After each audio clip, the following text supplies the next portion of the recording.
Hello, friends, family, Orbers. Really great to see you. It has been a while since we've done this. I'm really sorry. There's so much to go over, so much to catch up on. Um, it's like the end of the year almost, and we haven't seen each other for quite some time. Um, already, I can see Axios, Sanjuro, great to see you, and Jay as well. I'm advised to say hello and in that order. Great to see you. I'm really sorry it's been such a long time since we've done this. But yeah, a lot has happened in the last few months. Um, and I'd love to go over what has happened, why it's taken so long, um, or rather, why there hasn't been so much content. I'm going to be really open about that. And also set some expectations for next year. This is the last show of the year, but there's some cool stuff coming up, and we're going to be really careful about keeping our promises this time. How are you? If you're excited for 2024 even, if you're excited for the last 2 days of 2023, let me know. What are you doing for New Year's Eve? That actually, I'd really love to know. Let us know in the comments, or yeah, tell us in Discord. If you are excited for 2023 and for 2024, and you are really wanting to get involved with the Dark Orb over the next year, please let us know. Please hit like, please subscribe if you're watching this on YouTube or Facebook. And yeah, it's going to be a really fun time. I can promise you that much. I'm back, hopefully, and this is going to be a cracking year. 2024 is going to be fantastic. So, with all the love from me, with Devious Dungeon, Subverting Forest, and the Coolest Cat, my name's Phil. Welcome back to the Dark Orb.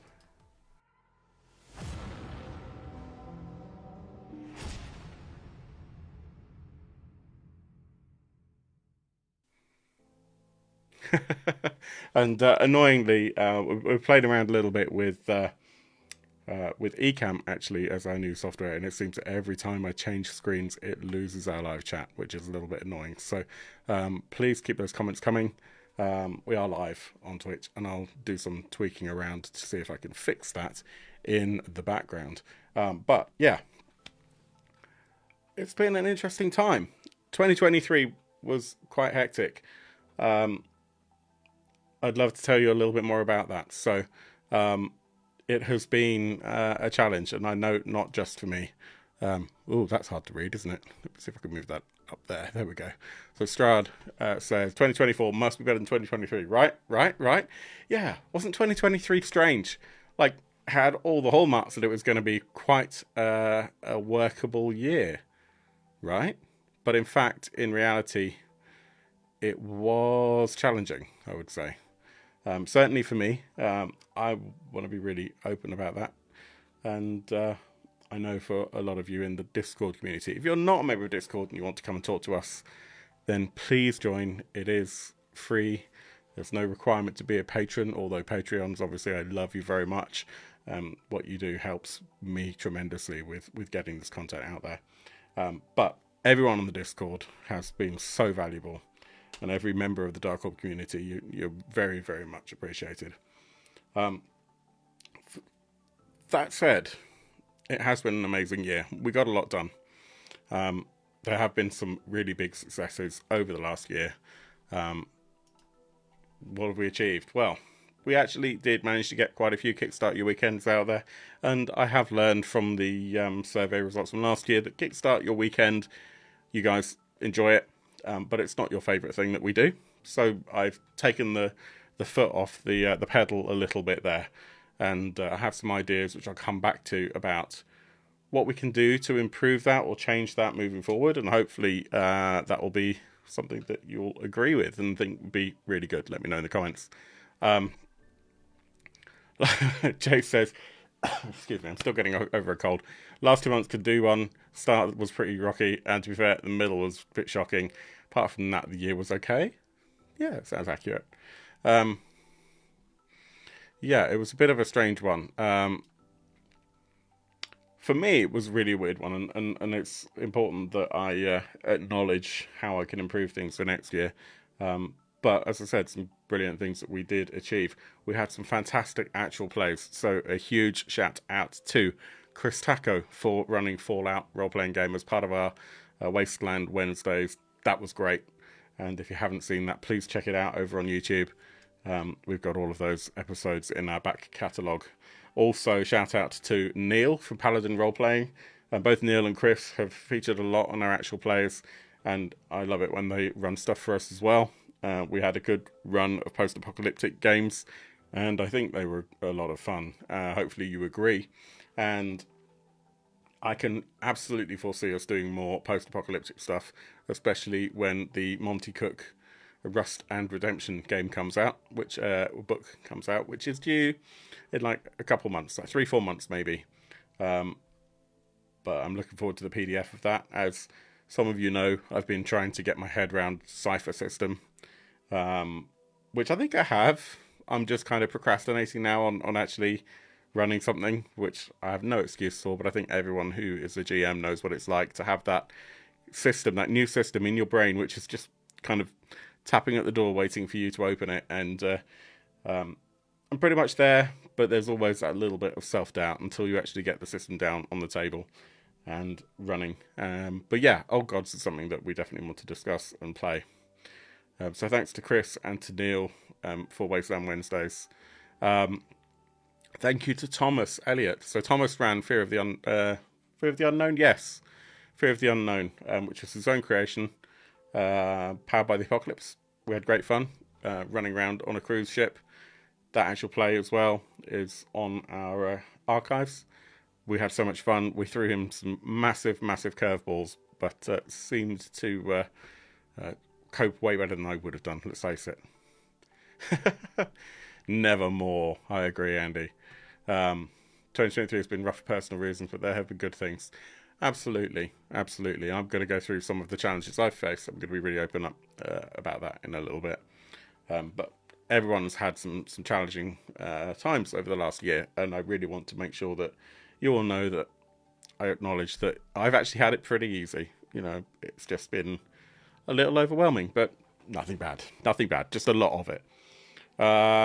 What else happened? So Zach Brady ran for us the wonderful Dungeon Crawl Classics, and we had a good run with that, with the Farg Saga. It started off last year and it ran through to this year. Excuse me. We did unfortunately hit a typical hiatus of lots of calendar challenges happening all at once, and it seems that we haven't managed to get back to that, which is a real shame. I'm sure we will in the future, but for now, other things in 2023 curses basically, other things have hit us instead. Apologies as well. One reason why I've not really been doing much content in December of this year, 2023, is I got hit by this weird, not actually COVID, but it feels like COVID, but no matter how many different brands of lateral flow tests you take, they all say that it's not COVID, thing that many of us have had, and that has knocked me for 6, really. So I still have a bit of a cough. I'm really sorry about that, but hopefully, yeah, exactly, RSV. So I'm getting there.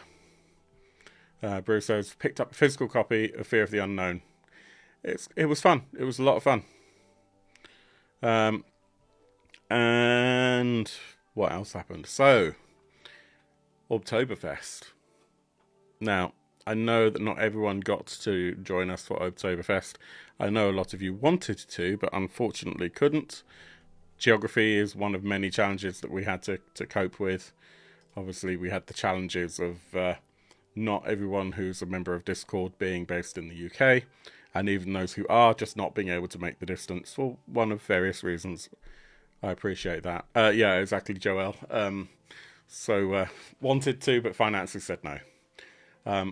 We had a lot of fun, and there was, I think, 32 in total, plus those of us who were running the show, in the function room of a pub. Unfortunately, the pub had no tea and coffee, which was, a shame for some of us.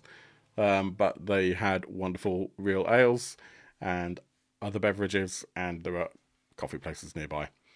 We ran quite a few games. Obviously, we had the Johan Noor t-shirt. If you haven't seen that, then shame on you. which was designed solely for us for Oktoberfest. And the shirt is still available on our T-Mill store if you haven't got it already. Although the exclusive two-sided print basically is gone as of the end of this month. So if you want the t-shirt, grab it now at the dark-orb.tmill.com, I think. And yeah, Oktoberfest itself, thank you so much to everyone who came. Thank you to those of you also that contributed to the raffle. We had a huge raffle with some amazing prizes. Big thanks to the Dark Orb for contributing some of their prizes. But also to Kate from Monty Cook Games, who contributed a couple of wonderful things, to Paladin Roleplaying, and I'm sorry if there's anyone else who contributed something that I've forgotten about, but yeah, we had some wonderful, wonderful things on the list there. Did you just thank yourself? Yes, sir, I did. Because I contributed a lot to Oktoberfest, and I'm not afraid of it. But no, it was such an amazing show. I'm so stoked that I managed to get that off the ground and that we had such a great time. I am, of course, biased, and of course there are things that I'd do differently next time round. But I think on the whole, it went about as well as I could have imagined, and I'm so grateful to everyone who helped to make that such a big success. We are hoping to do Oktoberfest next year, and once we're finished with the current survey that we're doing, which we'll talk about later on, we'll look to ask you, our most valuable members and our community, how we can improve Oktoberfest next year. Do we need to change the venue? I actually thought the venue was quite good. It's just that it was at capacity. Do we need to increase capacity, or did everyone like the fact that it was such a small, contained space? Certainly it was great that everyone who was there pretty much knew everyone else, with a couple of exceptions, but it was really nice. It had a really great family feel, the Oktoberfest. And if you don't know what I'm talking about, Oktoberfest was the mini role-playing convention that we had in Nottingham, UK, for our Discord community in October. Apologies, I should have made that clear earlier on. But yeah, how could we make it better for you? Do we need to look at a bigger venue? Do we need to make sure that the people who come are Dark Orbers only? Should we look to make it a Patreon early access? So maybe everyone who's a patron at a certain level, even if it's just the £1 level, gets early access to the tickets, or maybe it becomes a Patreon only event but includes patrons at that very base level. So actually that Patreon level still being lower than it would normally be to buy the tickets. Let's put it, something like that. So not necessarily wanting to exclude like outright, but just to try and keep it as a Dark Orb community thing. Or do you think, Dark Orbers, that we should take it bigger? Do we actually ignore that kind of community specific event, or maybe make a second event for only the community, and instead we have the community Dark Orb event, Oktoberfest, and also something larger for the wider gaming community here in the East Midlands? Let me know what you think. Let me know in the comments. Talk to us on Discord. If you're a patron, especially, I'd really love your feedback on this. Or if you've been thinking about becoming a patron and you've been looking for the reason to join, is this enough? If you're not a patron, would this push you away from coming to Oktoberfest, or would it encourage you to back at the lowest level or a slightly higher level if we actually manage to make some more content? Would really love to hear your thoughts on that. Of course, it has been a very busy year outside of the Dark Orb. As many of you know, the Dark Orb's not it's not my job. It's a hobby, and sometimes real life gets in the way. And as a result, some really cool projects I've not managed to talk about really this year at all. We've talked about it in Discord, but not on the show. Including, actually, we could probably take a look, couldn't we? Let's see if this is going to behave. Way. So including the Electric State, which, let's face it, is a phenomenal role-playing game. We know it's going to be because Simon Stollenhog did Tales from the Loop, or did the art and the design, if you like, for Tales from the Loop, Things from the Flood. and they are just such wonderful, wonderful games. The Electric State, I actually have the book and I still haven't read it, but of course they're making a movie of this with Millie Bobby Brown from Stranger Things. And this is the role-playing game version, and the campaign only finished for this a couple of weeks ago. So I feel really bad that we didn't get to talk about this. I actually would love to get an interview with the Free League guys about this, and I don't think it's too late for that. Yes, thank you, Yoel. So pointing out that Niels Karelen worked on the system, and he's been involved in a lot of the really good Free League games. As you know, it's a 3D game. It's going to be year zero, which means it's going to be super hard, and you have to be really critical about, or discreet about, when you actually force your players to do the rolls. But we know that, and those of us who have played a lot of 3 League games know that you just have to be really careful when you choose to push for a dice roll from your players. But the Electric State, something I really wish that we'd covered at the time. Let's have a look. I can see that we're being spammed. Go away, spam. We just deal with that. Right. So Electric State. Yeah, there's one of them. What else did we miss out on that I really wish we had not? Shadow Dark. Let's go back to the campaign on this one. So, mixed feelings about Shadow Dark, having looked at it. I think it does look amazing, but I do, as you mostly know, I do try really hard to push away from the Blade Runner retiring boss. Absolutely. The Blade Runner retiring bots, even better. I should learn to read, shouldn't I? Shadow Dark's an OSR type game, so probably closer to Dungeon Crawl Classics than to D&D. But maybe closer still to something like Sharp Swords and Spells, or Old School Essentials in terms of the general kind of feeling, the tone. But the dice system is slightly different.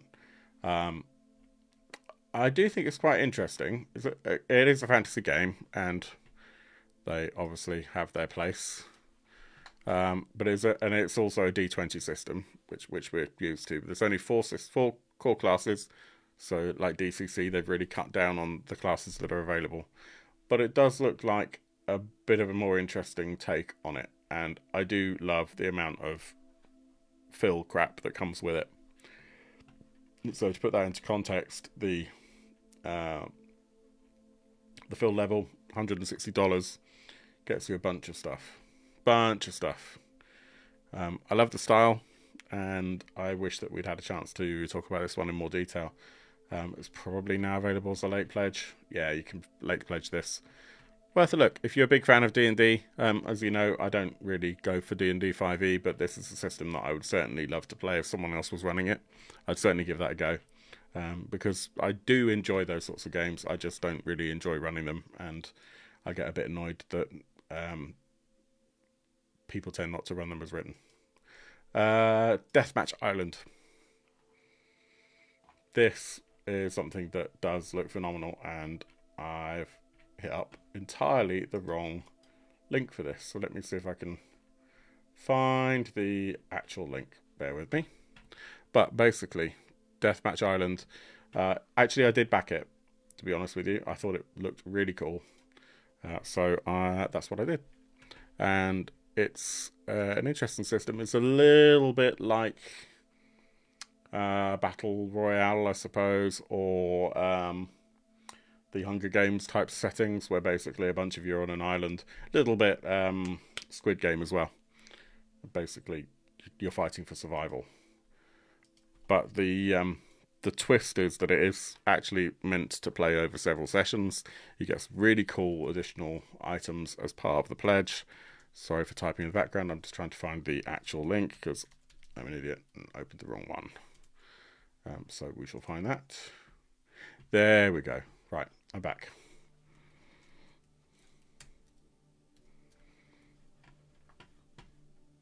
As I said, I did actually back this myself. I didn't back it at the field level, though, to be honest with you, because I have a feeling that I'm not going to really get it to the table that much. But I do think it's fantastic. So, looking at this, we've got the... well, first of all, you can see the art style, which is really fun. And it's by Evil Hat. Yes, Evil Hat Games. So it's going to be like probably a digest size book, I would imagine. And you can get an idea of the visual style here, which is really smart. It reminds me a little bit of some of the design cues that we saw in Lost, actually. You know, you're stuck on an island and there's all these kind of old documents, kind of government-y looking documents. It also reminds me a little bit of Paranoia for some reason. I'm not entirely sure why. If you want to know what I backed at, I actually just backed at this level, the $45 level. I might upgrade it to the survival kit. I don't think I'd go any higher than that personally, because the benefit is you get access to this on like Roll20 and a few other things that I'm just never going to use. Let me catch up for a little bit on the comments. So I know I'm running a little bit behind here.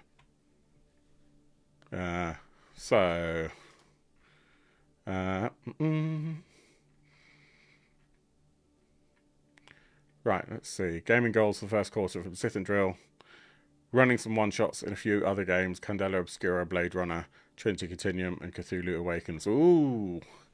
Actually, I kind of don't really know most of those. Trinity Continuum, I've not played any of them, actually. I was going to say I've only played one of them, but I haven't. Blade Runner RPG, good friend of the show, Bruce, keeps begging me to run this as a local game. The other Bruce, DCC Bruce, and I really want to, because I love Blade Runner. The IP is right up my street. I'm really huge fan of it, but I'm really struggling with the starter kit. Not in terms of it being too difficult. I'm struggling to get the right emotional push for it, if that makes sense. I can't think of a better way to put it. I'm just struggling to be inspired by it. I guess that's the best way to put it. So yeah, that's a bit of a challenge. Bruce says, picked up Old Gods in the raffle, looking into that one, and Magnus Archives in the waiting. Yes, Magnus Archives will be amazing. Old Gods is amazing as well. The only challenge I've got with Old Gods of Appalachia is that there's not yet a bunch of official scenarios to go with it. I'd love a campaign book or a scenario book to go with it, purely because I'm so time poor that I find it really hard to generate my own content for games. I can do it, but it takes me a lot longer than it should. I also don't do it enough, so it doesn't come very naturally to me, and I end up spending too much time trying to design something, only for people to ignore it anyway and go off in a different tangent, as is the want with GMing. Andy said there were Old Gods in the raffle. Man, they've fallen on hard times. Absolutely. Jay said, ran Bluebeard's Bride this year and Dreams and Machines. I ran Bluebeard's Bride, was it at the beginning of this year? It might have been, or tail end of the year before. It was a private game online. Definitely ran it wrong, but it was super good. I think the challenge with Bluebeard's Bride is knowing how to tone it, because it is a game that can become very easily sexualized, and you have to be sure that the party is, it doesn't matter who drives that, whether it's a player or the GM, making sure that everyone is on board and that no one's going to be offended, because it is a horror game, and gender is something that is very important to that game. So there are ways that you can play it and not play it in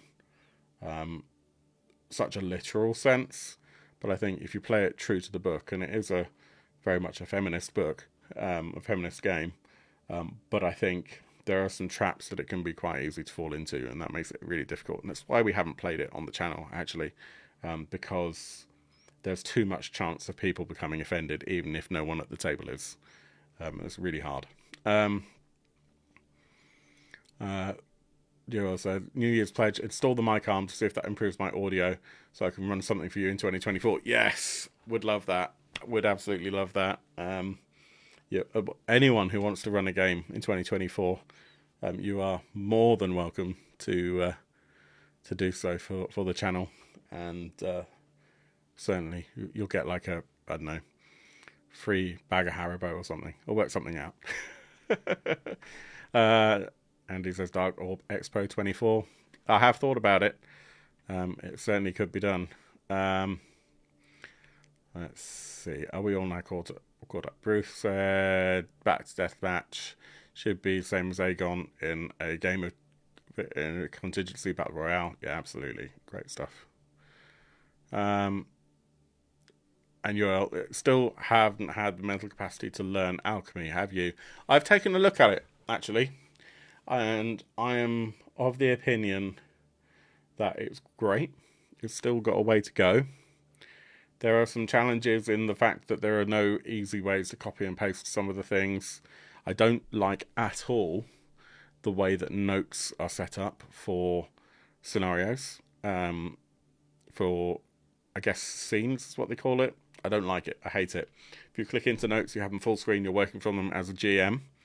If you then close that and reopen it again, then it loses where you were and goes right back to the top. Now, the argument why that might be is because you're supposed to use the notes field in the bottom right-hand corner, which is actually like a permanent area. But let's bear in mind that as a GM, part of your role when you're playing online is to be engaging with your players. And let me just demonstrate to you how this would be. If I am when I'm running a game online, I try as much as possible to look at the camera.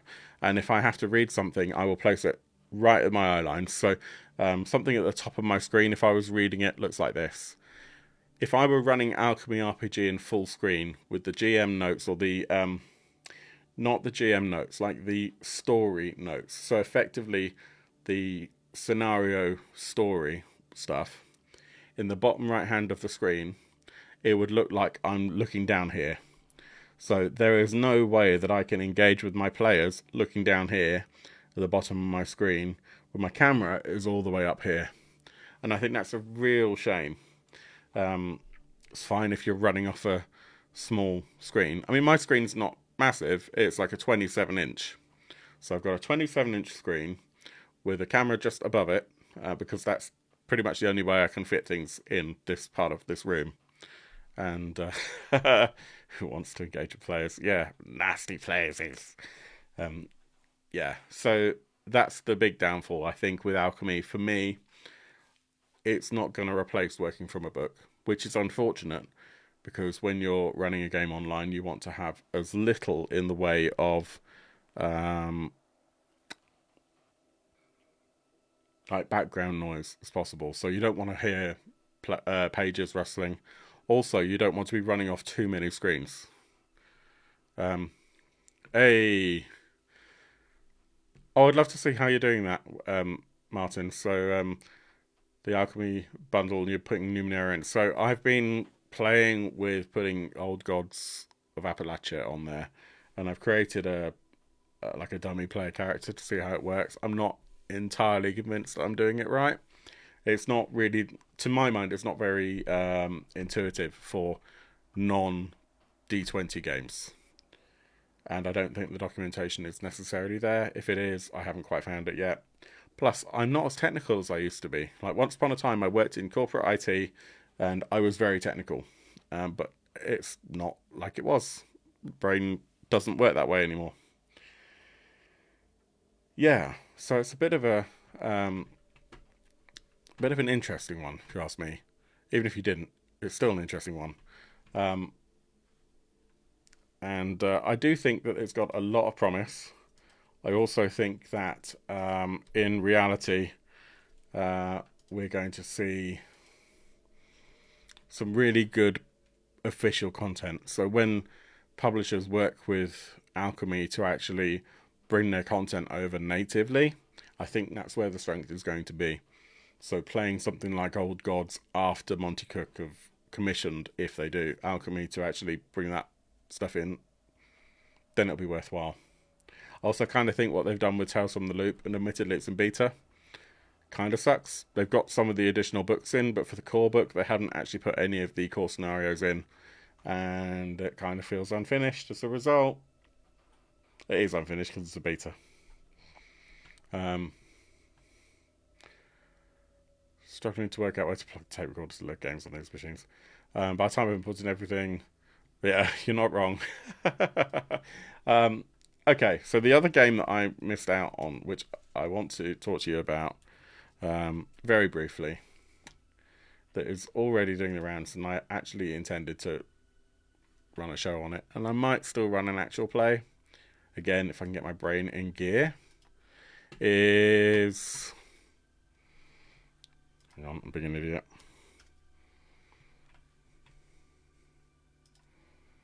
Is Assassin's Creed, which actually I think looks really cool. I've had a full read of the starter set, like the quick start, and I was impressed, which is really irritating. It's a take on the Broken Compass system, which is interesting.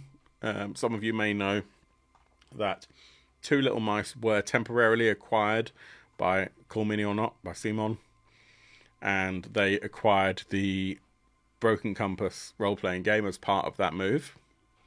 And what's really interesting is Two Little Mice then changed their minds, kind of pulled back out. I don't know all the details, I'm presuming they changed their minds. Something happened. Two Little Mice split back out from Simon. They then released Household, which has its own variation on the Broken Compass system, and Outgunned. And there's another game I've totally forgotten the name of that's coming soon. That's another variation on the theme. One of you will remember what that's called. And what's really interesting is Assassin's Creed is also doing a play on that system. But I kind of like it. So it's a bit like a Year Zero system. It's trick taking with dice. The idea being that you want to match symbols. So you could play this with normal D6 dice, but obviously it's better with the dice that come with the game. Let me see if there's a picture of those anywhere. No, but our friend Doug has got a role-playing actual player here already. So there's no close-up of the dice, but basically... we can't see them here. Basically, if you're wanting to do a particular roll against a particular attribute, then you need to roll a number of successes as per Year Zero engine. So let's say it's a task where you need 2 or 3 successes. Say 3 successes from your dice pool of 7 dice. What's really interesting is that depending on the attribute you want to roll, each of your core attributes has got a different symbol on it. So rather than only wanting to match 6s, actually you just want to match the symbol that relates to the challenge that you want to do. So it means that actually it's not just a case of you've got these dice for a D6 dice pool and only one symbol matters. Actually, all of a sudden, every symbol on the die matters depending on the challenge you're trying to do. And I just think that's quite nice. But you can still do it with a D6. Just decide that each of your skills matches up to a particular number. I think that's, it's better than just a standard D6 dice pool game in terms of making the dice feel a little bit more relevant. And I quite like that. Plus, I actually really do like the concept of Assassin's Creed. I always have. I haven't finished any of the games. I got very close to the first one all those years ago when it first came out, and I had that on the PlayStation 3, maybe? Yeah, it must have been the 3. But there was one fight that I could just never quite nail, one assassination. But yeah, Assassin's Creed does look cool. What else happened in 2023? There are a couple of other things that I really would love to talk about. So, things that arrived. The Zone, actually, is right there. The Zone RPG. If you're on our Discord, you already saw my kind of slight unboxing video of this. I haven't actually opened it up and read it fully yet, but it will happen. And it's very cool. So, in that box there, which is a proper, official, sturdy... I've forgotten the name of the vendor now. but the case is like a proper science equipment case. Open it up, there's a bunch of glow sticks and a box. That box has got loads of cards and a few booklets, and the zone is a card-based, GM-less, post-apocalyptic, play-to-lose role-playing game, where everyone at the table is basically acting as a GM. So it's more like all GM than GM-less, I guess, to an extent. But it's pretty improvisational because of the cards. And there is an online version which is free, and our intention is to bring that to the channel, play it online in the next month or two. So that's something that I'm very excited about. Old Gods of Appalachia. Now, we've already talked a little bit about that, based on the based on the podcast of the same name. And you can see here I got my Barrow and Lock tin, which is full of a bunch of stuff for the game. So like journals and handouts and that sort of stuff. Very excited to run this and to play it, and hoping to bring that to the channel as an actual play in the first quarter of the year. Brindlewood Bay, which, if you can see it, is right there. Hang on. Right there. Is it obvious? I didn't think it was. But yeah, Brindlewood Bay is going to be phenomenal. I don't know if we'll actually get it to the channel, if I'm honest. But it will be a lot of fun. I have absolutely no doubt about it. The challenge with that one is that it's open-ended, and again requires everyone at the table to be prepared to be a bit of a GM in a kind of powered by the apocalypse kind of way. Yes, it is a full version of an eye test, absolutely. Yeah, number 1 or number 2 are both the same. Dragonbane. Now, Dragonbane and actually the Walking Dead. Walking Dead, you can see actually there, my starter set for the Walking Dead. These are 2 games that have arrived that I haven't even removed the cellophane from, and I feel terrible about it because they're both phenomenal 3D properties, obviously, as you probably know. One is about the Walking Dead, and the other one is a retelling or rehashing of the old, hugely popular Swedish role-playing game from the early 80s, Dark Orb, Dragons and Demons. And I really want to play both of them, and I just haven't had the opportunity to even read them. It's really, really shocking. Yeah, exactly. Dragonbane is on the row at the bottom. I never get that one. You've rolled a natural 1 on your eye test. Yoel, have a wonderful new year. If we don't speak before then, big love to you. And yeah, take care. Thank you for joining. I'm not laughing at saying that, by the way. So that's the cool stuff that I've not really managed to enjoy. I kind of make the most of this year. Have learned a few lessons over the last 6 months or so. The biggest one, which I think we've all had to deal with this year, is respecting real life. For me, what happened, which changed everything and certainly had a huge impact on the Dark Orb this year, was about halfway through the year I changed jobs. As I said, this is not my income. In fact, it's the opposite. This is like the biggest drain on my finances out of everything.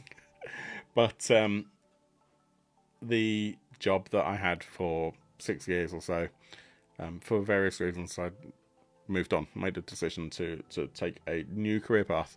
So similar sort of work, but for a completely different type of company. And I underestimated, and this is my failing, I underestimated how much of a psychological impact that would have, like in a really good way. To put it bluntly, this might make some sense.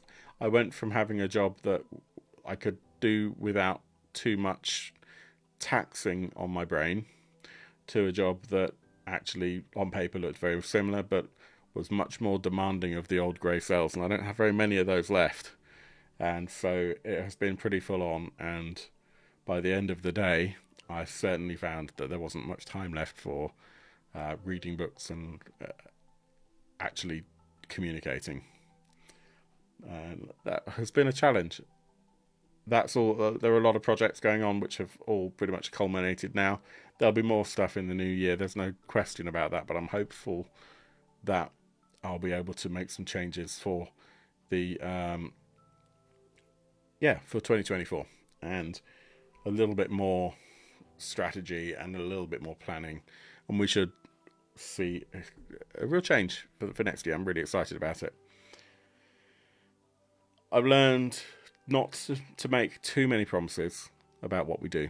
So I was really optimistic for 2024 that we would, for 2023, sorry, that we'd get a lot of stuff out there. And of course, I hadn't anticipated that those things would change and that there would be these additional challenges. So that was a grey cells turn into grey hair. Yeah, I've got a lot of that. I totally had not anticipated, really, that the second half of this year was going to be so substantially different from the first half. And I'm really grateful that we managed to do Oktoberfest, and that wasn't a huge amount of work, but it was certainly a challenge. But the reality is that it was a little bit of a challenge to do much else beyond that with everything else that I was working on.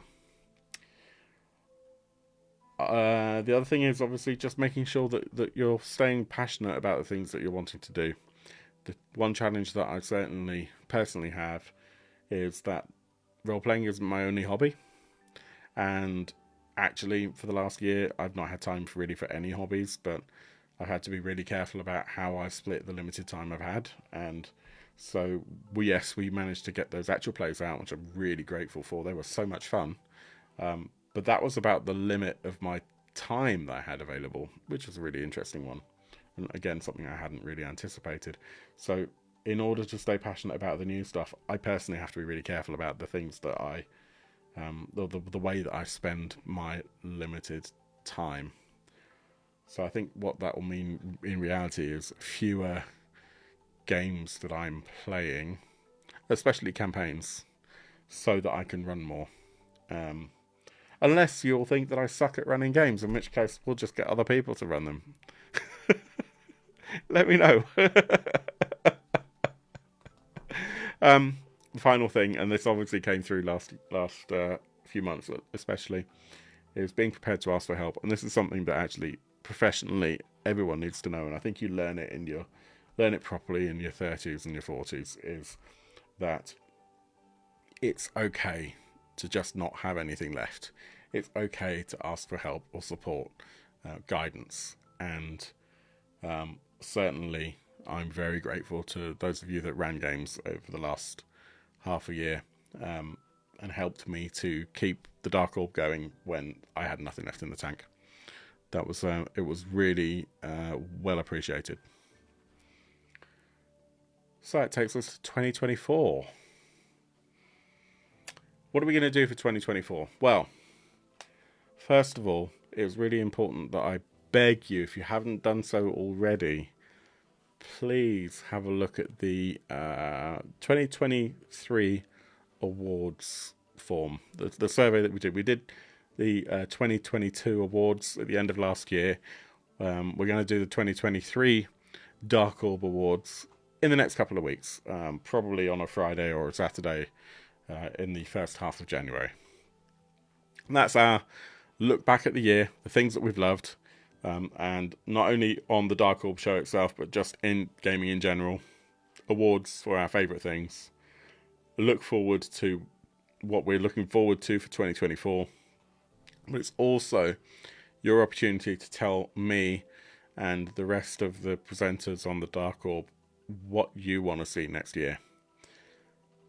I'm leaning towards the following things. So, more actual plays than we've had this year. I'd like to get more interviews and try and have more interviews that are outside of our usual gamut, if you like. So we're very, very fortunate to have a lot of time with Free League, and I don't want to reduce the amount of time we have Free League, but it would be nice to engage with more publishers outside of Free League. So yeah, that's certainly on my radar. I need to be a little bit more organised. kickstart your weekend. I think it's going to change. I think it's going to be a little bit more like this, potentially with more guests and more hosts on as and when people can, but talking more about the week and maybe only looking at 1 or 2 games. So I was originally going to look at MCDM today. I think we'll look at that another time. But having a bit more time to chat, engage with you on the comments, and then pick out maybe 1, at most 2 games, as we did before, but really talking about lots of other things, and maybe a time to get interviews in as well, depending on what's happening. But maybe make it a little bit more topical as well. We could talk about other things, movies and all that sort of stuff. Learn to play.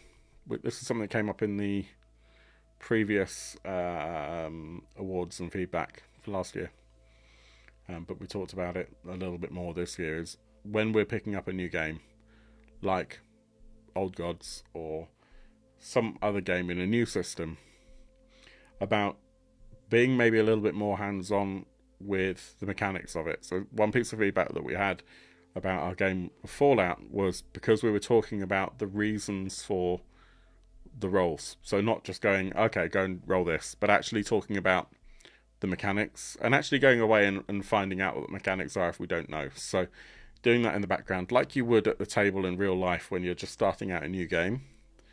Actually, yes, I like that, Martin. Thank you. And I think that's pretty much it. So that's what you've just said is kind of similar. Quick start your weekend. I like that a lot. The idea of actually picking up a game and learning to play it and actually talking through the mechanics of it as and when they come up. Yeah, quick start your weekend is pretty good. I like that. A guide to having a weekend. I could do with that myself. So yeah, learn to play actual plays as opposed to an actual play where the whole system is just completely glossed over and people just get on with it. Because for me, if I'm looking for an actual play, which I don't do very often, it's probably because I want to learn how to actually play the damn game in the first place. I'm probably more interested in the mechanics of the game and seeing how it actually plays at the table than I am in the story. And I know that it depends on the person. I know that many of you can sink literally hours a day into things like Critical Role. It's not for me. In the same way that I kind of stopped watching soap operas and things like that. I just don't have the brain power, the staying power to cope with a long ongoing campaign that's so many hours, so many times a week. But that doesn't mean that it's not a cool thing to do. But I think a lot of people actually want an actual play so they can understand how to play the game. So yeah, maybe that's something that we'll look at. Bruce, we're not doing twerk start your weekend. Crossroads Year Zero engine to me sounds like the Ralph Macchio, Steve Vai learning to play blues guitar with a D6 dice pool kind of thing. Finally, Oktoberfest. We spoke about Oktoberfest earlier on today, actually. But yeah, I would love to really discuss with you all. Come over to Discord and we can talk about it there. But discuss with you all how we do Oktoberfest for 2024. Do we keep it small? If we keep it small, do we make it Discord only? Do we make it patrons only? But keep it to the lowest level of Patreon, just so that actually the people who are coming are people who are part of our community. Do we drive it up, make it much bigger? Oh, that Crossroads, the Crossroads TV series. Yeah, okay, I understand now. Sorry. Oh gosh, I totally forgot about that soap from the 70s and 80s, I guess. Gosh. Oh, the comments are killing me. Brookside 2077. Very long day doing very little. Coronation Street your weekend. Oh god, I'm just gonna shut the live chat now. Where were we? Yeah, what do we do with Oktoberfest? Do we make it bigger? Do we keep it the same size? Do we close or slightly restrict the availability of tickets, either by making it early access to patrons, which then of course means anyone who's not a patron still has the opportunity to buy a ticket, provided that they haven't sold out? Or do we make it Patreon only? Let me know. Yeah, I mean, that's pretty much it. I think that's my plans for 2024. I'd love to have more of you from the community on the shows. I think that would be a lot of fun. I know that would be a lot of fun. You're all amazing. And I guess the rest is down to you. What would you like us to do next year? How can we improve? Do we need to improve? How can we... What can we do in terms of content that maybe isn't available outside of the Discord? Do we need to start looking at things that are only in Discord, or videos that are exclusively for Discord members, or even exclusively for patrons? And is there anything else you'd like to see? Would you like to see any merchandise? Would you like to see any Dark Orb only content? Let me know. I think, though, for now, we're probably close to the end. My final question to you is: what are you currently watching on TV? What are you currently? What's your Christmas film that you saw that you either loved the most or hated? I've seen some real crap over the last few days, absolute crap, and I still haven't quite recovered from it. What are you currently reading? What's your role-playing game that you're currently trying to absorb? Old Gods of Appalachia, I'm kind of reading over and over again, but I do need to start delving into the zone, because I think we're going to play that first, probably. We'll do that as an online game. We'll leave the tutorial mode on so you can see as we learn. We'll do that. Violent Night, Bruce said. Yeah, Chris Tucker was telling me that we need to watch that. Sounds a little bit like Fat Man, if you saw that, the Mel Gibson one. But yeah, we watched Last Train to Christmas, which had Michael Sheen? Yes, not Martin Sheen. And it was not great, but it was really compelling. Nandor Fodor and the Talking Mongoose, however, as much as I really wanted to love it, and we watched it all the way through to the end, was perhaps the worst film I've seen for a couple of years. I can't really recommend it, unfortunately. Wicker Man iPlayer. Excuse me. Oh, you didn't watch the Nicolas Cage one, then? You watched the Fart in the Bath one. Fart in the Bath one. Edward Woodward. Sorry, my throat is a little bit dry. Yeah. Hope you've had fun. I hope you've enjoyed this little catch up we've had. It's been a long time coming. I'm really sorry that it's taken so long to get back with you, and I really appreciate that you're here. Let me know what your thoughts are for 2024, either in the comments down below, or come talk to us on Discord. It would be really fun to get your thoughts and know what you think of the channel and where we should take it. But until then, please hit like, please subscribe, as we've said already, and I hope your dice rolls continue to be way better than mine, although to be fair, I haven't rolled any dice for a while, and I think it's probably time I changed that. So, take the channel to the moon. If you haven't watched that, the show on the Apple TV? I've forgotten what it's called now. About the it's got Billy Crudup in it, about selling real estate on the moon. Then it's definitely worth it. Not for All Mankind. Something tomorrow. Let me think. What's it called?